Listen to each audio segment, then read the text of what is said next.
In the heart of the picturesque town of Everwood, the old antique store known as Pendleton's Treasures stood as an inconspicuous shop on the corner of Oak Street.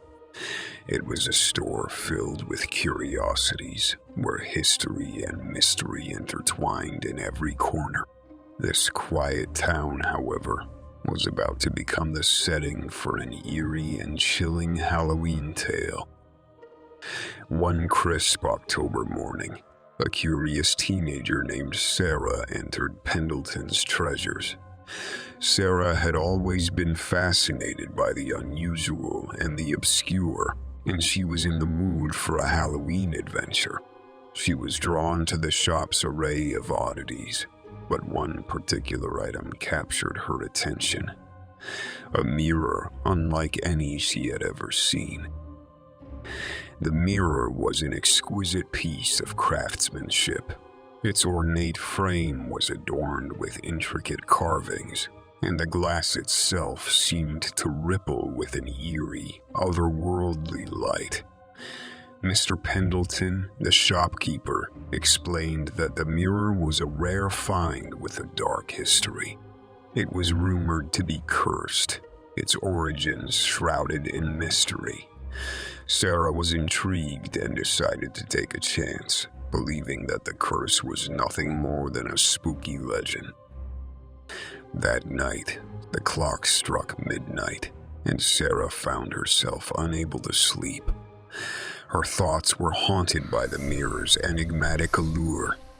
Unable to resist the temptation, she left her bed and entered the darkened room where the mirror hung. The only source of light was the eerie glow emanating from the mirror's surface. As she gazed into the mirror, she couldn't help but feel mesmerized by its depths. Her own reflection appeared distorted and surreal, as if she were looking into another world. And then, the unexpected happened. Her reflection started moving on its own, beckoning her with a ghostly, outstretched hand. Sarah couldn't resist the impulse to reach out, and, in a twist that would change her life forever, she was drawn into the mirror's depths. The world around her seemed to warp and twist, and she found herself in a nightmarish realm that mirrored her own, but was filled with horrors beyond her wildest imagination. It was as if she had stepped through a portal into a chilling and supernatural dimension. She was not alone in this cursed reflection, and soon the spirits of others who had fallen victim to the mirror's curse appeared before her. The spirits of the cursed were tormented, and their faces held an eternal look of despair. Their ghostly whispers filled the air, warning Sarah that the mirror's curse was inescapable. They explained that the only way to break the curse was to find the original owner of the mirror and pass the curse on to them. Determined to free herself and the other trapped souls, Sarah embarked on a harrowing journey through the cursed reflection. She encountered grotesque, evil creatures and witnessed nightmarish scenes of despair. But she also discovered that the mirror held clues to its own origin and the identity of its original owner, a vengeful spirit who had ensnared countless souls in a web of torment. Sarah's resolve to break free only grew stronger as she uncovered the truth about the mirror's origins and the dark rituals that had bound it to the spirit world. She learned about the malignant force that had lured her into this nightmarish realm. The spirits of the cursed who accompanied her provided guidance and support, helping her navigate through the maze of terror that the cursed reflection had become. Each of them had a story to tell, and each story revealed another layer of the mirror's dark and twisted history. In a heart-pounding climax, Sarah finally confronted the vengeful spirit who had cursed the mirror, The room quivered with malevolence as the spirit's sinister laughter echoed through the air. The chilling battle ensued, and it was a battle not just of physical strength, but also of willpower.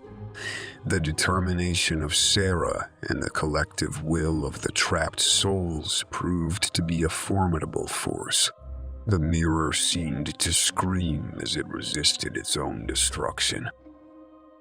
With a burst of ethereal energy, the mirror shattered, but there was no triumphant relief. Instead, a sinister howl reverberated through the room as the curse was broken. The shattered pieces of the mirror oozed an inky, shadowy substance, and it crept across the floor, forming grotesque, twisting shapes. The room was filled with a noxious, otherworldly stench. Sarah awoke in her own room, but it was far from the sanctuary she had hoped for. The walls seemed to pulse with a dark energy, and the ruins of the antique mirror still whispered dark secrets. She had survived the ordeal, but her very soul felt tainted by the malignant energy she had faced. The spirits of the cursed souls, now freed, clawed at her consciousness, their tormented wails echoing in her mind. She realized that they had not found peace. Instead, they sought to drag her into their eternal torment. Everwood would remember Sarah, not as a victorious hero, but as the girl who had unleashed unspeakable horrors upon the world. The cursed reflection had not been cleansed. Its evil had merely found a new vessel. Sarah's newfound sense of purpose was not one of light and hope, but a dark compulsion to spread the curse to others. She left Pendleton's treasures as an unwitting agent of darkness, her heart and mind forever haunted by the horrors she had unleashed. Story 2: The Witches' Halloween Carnival. In the heart of Salem, a small and picturesque town known for its rich history of witch trials, a carnival appeared each Halloween night. The Witches' Halloween Carnival, as it was known, was a spectacle that drew curious visitors from near and far. Among those intrigued by the carnival's lore was Rebecca, a history student with a passion for the unusual and the enigmatic. Rebecca's fascination with Salem's history of witch trials led her to research the carnival. She discovered that it was rumored to be a portal to the spirit world. The carnival's rides and attractions were said to be enchanted, offering visitors the chance to communicate with the spirits of the accused witches from centuries past. Despite the warnings of locals, Rebecca decided to attend the carnival, believing it would be an academic opportunity like no other. As she arrived on Halloween night, the carnival was bathed in an eerie, mystical light. The rides moved without operators, and the attractions seemed to beckon her with a sinister allure. Rebecca ventured deeper into the carnival's heart, and as the clock struck midnight, the atmosphere changed. In a chilling twist, the carnival's rides and attractions came to life, their enchantments awakening the spirits of the accused witches. Ghostly figures, their faces contorted with agony, appeared before Rebecca. They whispered secrets of the past and accused her of meddling in their world. The carnival had become a nightmarish maze, and she was trapped. Rebecca soon realized that the only way to break the curse was to confront the spirits and unravel the mysteries of Salem's dark history. As she explored the carnival, she encountered spectral trials and terrifying apparitions, each tied to a different chapter of the witch trials. The spirits sought justice, their anger and pain echoing through the carnival. In a nightmarish climax, Rebecca faced the spirit of a powerful witch who'd been falsely accused and executed during the Salem witch trials. The spirit's presence was suffocating, and its hollow, accusing eyes bore into Rebecca's soul. It revealed the horrifying truth of the witch trials and the depths of injustice that had transpired. The dark spirits surrounding her cackled with a sinister glee, eager to exact revenge on the living. With her newfound knowledge, Rebecca began to recite the incantation that was supposed to free the spirits from their cursed existence. But as the words left her trembling lips, a ghastly transformation overtook the carnival. The spirits, once trapped in their anguish, erupted with a furious, vengeful energy. The carnival's malevolent enchantments grew stronger, and the spirits' anguished expressions twisted into evil grins. The atmosphere of the witches' Halloween carnival shifted from dread to something far more sinister. The spirits, now liberated but corrupted by their desire for retribution, didn't ascend to the heavens.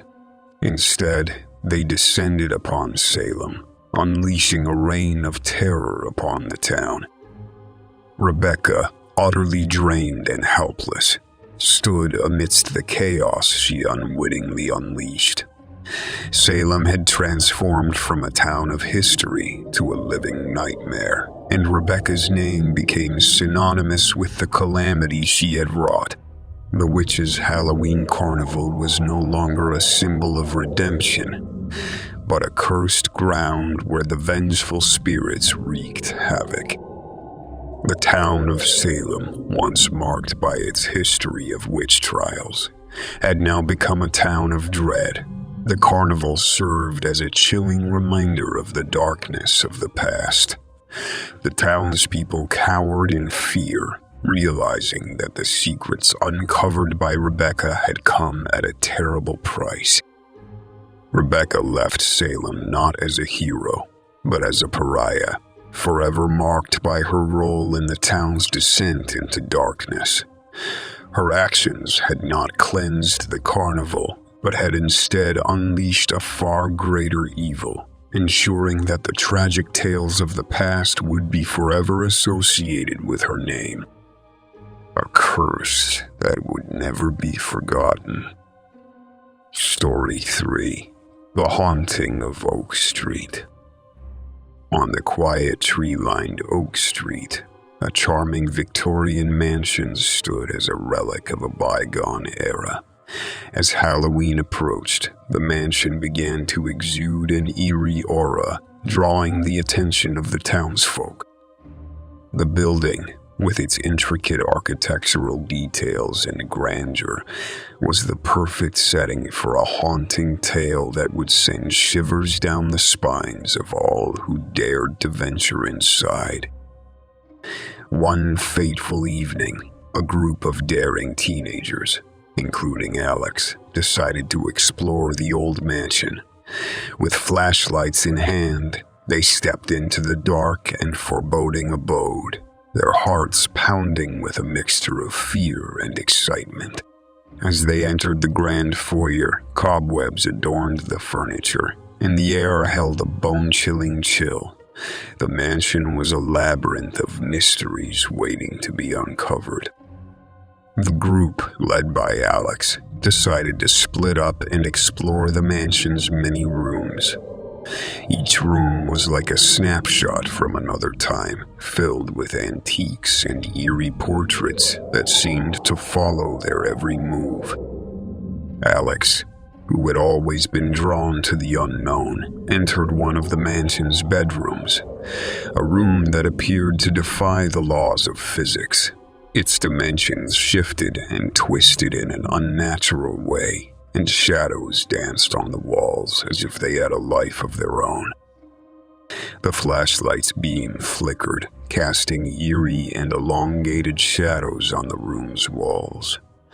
The temperature plummeted to an icy level, and the air became heavy with an unsettling sense of anticipation. And then, in a shocking twist, Alex heard the faint whispering of a young girl. The hairs on his neck stood on end as he turned to see a ghostly apparition of a child, her eyes filled with an unnatural sadness. The spectral girl reached out to him, her hand as cold as ice. Alex, paralyzed by fear, couldn't move as the girl's ghostly fingers brushed against his cheek. The ghostly child began to communicate, her voice a haunting melody. She revealed her tragic fate, sharing that she had once lived in the mansion with her family. Her father, a reclusive inventor, had constructed a machine that had accidentally torn a hole in the fabric of reality, trapping her and her family in a never-ending nightmare. As the other teenagers explored the mansion, they too encountered the tormented spirits of the girl's family. The apparitions revealed their own stories of despair and suffering, and the group realized that they had unwittingly become a part of the mansion's cursed history. The teenagers and the spirits faced a choice: confront the evil force that had created the tear in reality and free the spirits, or become permanent residents of the haunted mansion, trapped in an eternal cycle of torment. With a sense of grim determination, Alex and his friends embarked on a nightmarish quest to locate the inventor's machine, a device that held the key to closing the rift in reality. Their journey through the mansion's twisted, nightmarish corridors was filled with grotesque manifestations of their deepest fears and unspeakable horrors that defied the laws of nature. The group's bond was twisted and tested as they faced not only the evil force that sought to maintain its existence, but also the horrifying manifestations of their own darkest nightmares. Each room they entered was a reflection of their innermost terrors, and their unity was their only fragile defense against the relentless onslaught of nightmarish torment. In a heart-pounding climax, they stumbled upon the inventor's workshop, a chamber filled with strange, eldritch contraptions, and the ominous machine that held the key to sealing the rift. A malignant force, a shape-shifting, shadowy entity that thrived on suffering, manifested before them in a grotesque display of malevolence. The group, their sanity hanging by a thread, worked together to confront the vicious force. With trembling hands and fear-stricken determination, they activated the machine in reverse. Not knowing the true consequences of their actions, they sealed the rift in reality. But the curse that bound the spirits to the mansion was not so easily broken. The spirits of the girl and her family, now free from their eternal torment, did not ascend to the heavens. Instead, they surrounded the group, their expressions twisted from anguish to malevolence.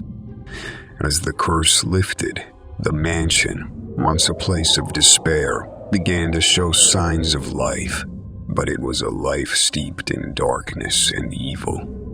The atmosphere shifted from dread to an eerie, unsettling tranquility, far removed from anything peaceful or comforting. Alex and his friends, forever scarred by their experience, left the mansion, their newfound appreciation not for the fragility of reality, but for the horrors that could lurk within it. Oak Street, once haunted, now stood as a grim monument to their failure, a testament to the unending power of the supernatural and the darkness that could fester within, haunting their every step.